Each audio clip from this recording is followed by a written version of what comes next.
Did you know that more than 140,000 miles of public road weave between North and South Carolina? Kind of amazing when you think about it. For the most part, say other than the traffic jams and stoplights, roads and highways make getting to wherever it is you're going a bit easier. And well, it's easy to maybe take them for granted. You know, we get on the road and we just assume that this is the road and that some city planner came up with this road, you know, maybe 50 years ago or 100 at the most.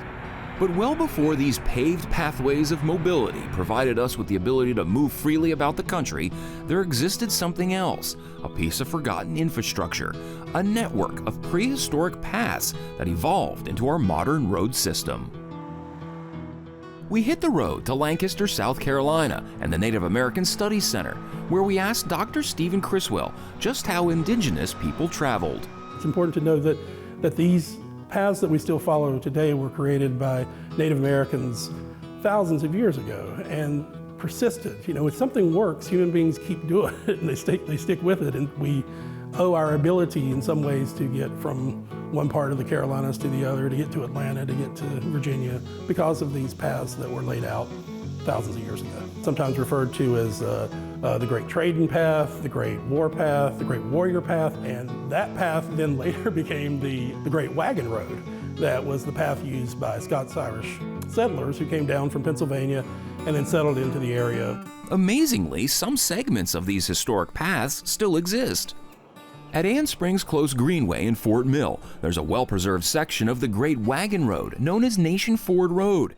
You know, some of the first settlements were all along these trade paths. When you get to waterways, you start seeing more and more settlement. That's why Nation Ford was so important, because it was a place to cross the Catawba River.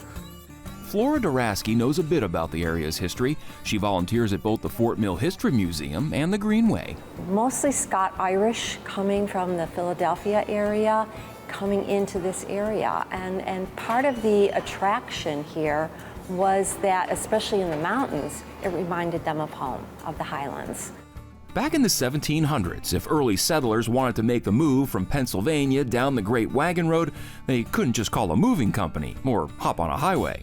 They were using Conestoga wagons. Now, the Conestoga wagon was built in Conestoga, Pennsylvania.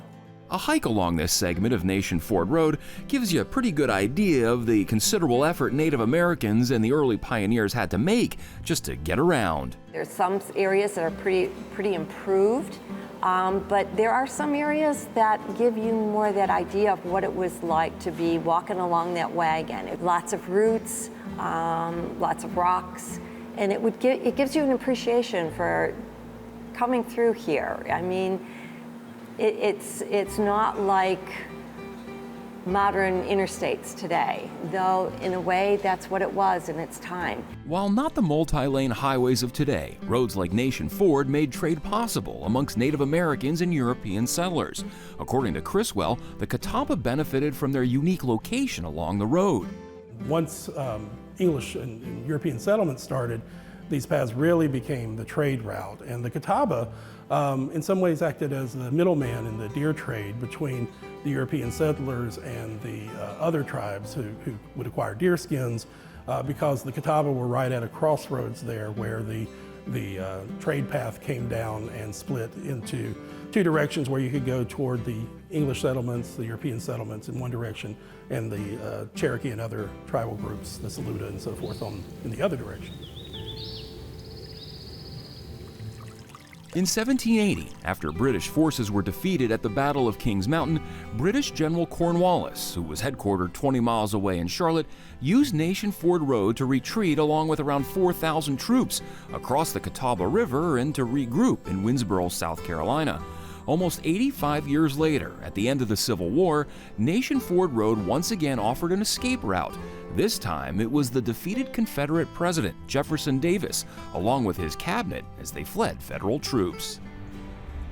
Eventually, segments of the original road were abandoned, like here at the Anne Springs Close Greenway. But Criswell says today, most of us don't even realize that much of the Great Trading Path is actually still in use. The paths now take the form of the interstates, the major highways. As I said, Highway 21, I-77, I-85 follow much of what was the Great Trading Path.